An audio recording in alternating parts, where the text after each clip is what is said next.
Hey guys, and welcome back to the channel. So if you're new here, subscribe, drop a comment, drop a like, hit the notifications bell to stay informed with all of the different content that we produce here. So the XRP case seems to be getting itself into a position where it really is coming to an end, and you're starting to see all of the key signs you need to see in these situations. Now, throughout my life, I've worked off a very simple kind of methodology: time, place, placement. Everything has context, everything has reference when you look into things a little bit deeper.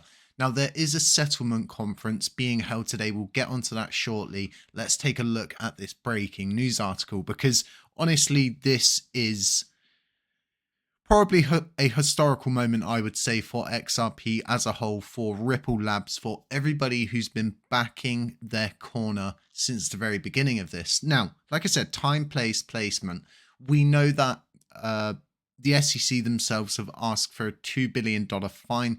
We know there's back and forth going on with that. So we would look at the settlement conference, which is what is being held today, and we would say to ourselves, is this pre-trial or is this coming to the end of a trial? Because in a settlement conference, it normally works in two ways. You've got settlement or pre-trial conference, and this is a meeting between opposing sides of a lawsuit at which the parties attempt to reach a mutually agreeable resolution of their dispute without having to proceed to a trial.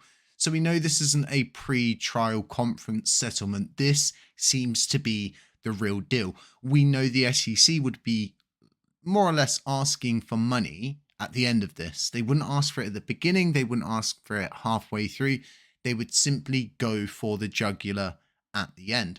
So if we look at the time, we look at the place, we look at the placement, it just seems like this could be the real deal. And today could be a monumental day as to which it begins to turn around. Alongside what's going on in Japan with SBI and the other sort of evolving situations of finding how interconnected XRP is and how much work they've been putting into all of these sort of different partnerships, this thing's poised to explode and everybody is beginning to talk about it. So you're going to see lots and lots of these different arguments and lots of these different kind of situations of people giving their perspective of whether it's going to go to $1, whether it's going to go to $5. I don't think anybody can comprehend what's going to happen when this all gets settled, because we're not looking at liquidity that's already in the crypto market. This is a whole new box, so to speak, and it's full of totally new liquidity, totally new users, ideas, all sorts of different things can elaborate from these kind of situations. Now, in itself, whales are beginning to accumulate. We're seeing this. We can see this on the volume. And it looks like we are going to punch a new yearly high this year. And I myself have been holding XRP for a long time.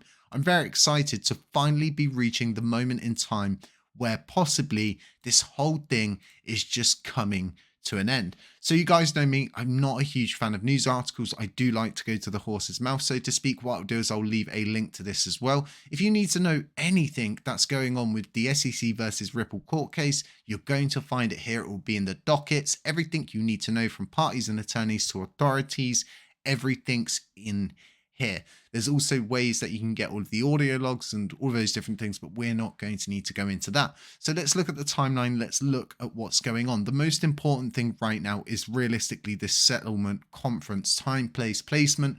We know this isn't the beginning. We know it's not the middle. We know we're nearing the end.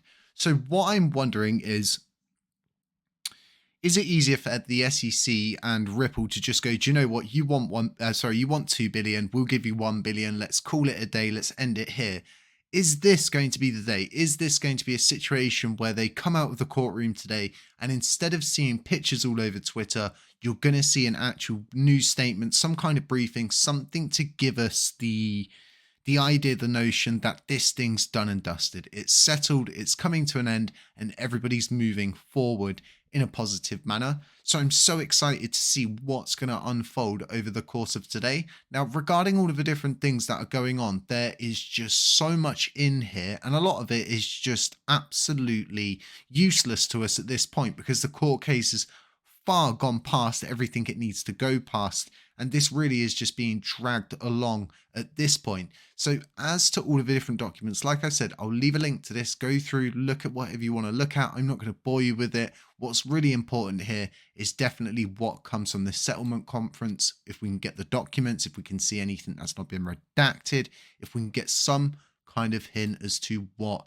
is going on next. So let's move over to the price, because I think this is really important. If you've been holding like me, you've definitely noticed this trend line, and ultimately we have a huge base playing out, and a huge base being similar to this monumental movement we had back here. There's a huge base, and wherever there's a huge base, as kind of blasé as this sound, there's always going to be a huge space afterwards. Now, like I was saying, this is a pretty decent space that's been forming on this trend line, and if we were to just keep treading this trend line, eventually it is going to take us to $1.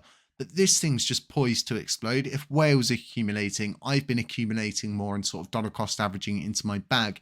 And if you're not somebody who doesn't dollar cost average into BTC, Ethereum, Litecoin, BNB, Sol, something like that, my kind of way I do things is when I earn gains elsewhere, instead of just taking those gains out, what I do is I just swap them straight into XRP. It's a good way to go about doing taxes and stuff here in the UK, but it's also a good way to be working a more safer place, something more blue chip, something that's far more than just a utility. And XRP in itself, we all know what this is going to replace. We know just how much is going to end up pouring into Ripple itself and how far this thing's going to go.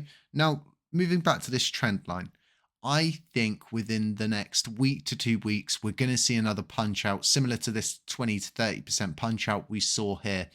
And this will start to give life, I think, to the price itself, because so many people have come in thinking, yes, I'm going to make very quick gains on XRP, and XRP is not for quick gains. In my opinion, this is for generational wealth. This is for many, many, many, many years down the line. I hope to be able to pass my XRP onto my children in the future. That's kind of what I'm thinking, and I'm not going into this with a degen mindset of I want to be rich and I want to be rich now. I know these things take time, and this is definitely one of those more blue chip assets. So as we can see, we are bouncing along this trend line, which is really, really good. We're pulsing. We're doing a good job of more or less getting the attention of the crypto market. And once this thing gets settled, say they come out today and they settle it, it's probably just going to explode. That's just my opinion. Let me know what you guys think is going to come from this. If you think this is just kind of a little bit of a wish-wash thing, if it's not the real settlement, if you think this is a pre-settlement, let me know what you guys are thinking. If there's any coins you want me to cover here on the channel, just let me know. I'll take a dive into the comments. I'll look at what you guys are saying, and I'll take a look at the different things that you're asking me to look at and see if it's worth doing a video. Links to everything in the description. If you're looking for a no KYC exchange, Margex is a great one. You don't have to KYC. It's brilliant for copy trading. In fact, it's good for more or less everything over there. I've been using it quite a lot. Links to everything in the description, guys. Other than that, stay safe, stay humble, stay aware, enjoy your weekends, and I'll catch you in the next one.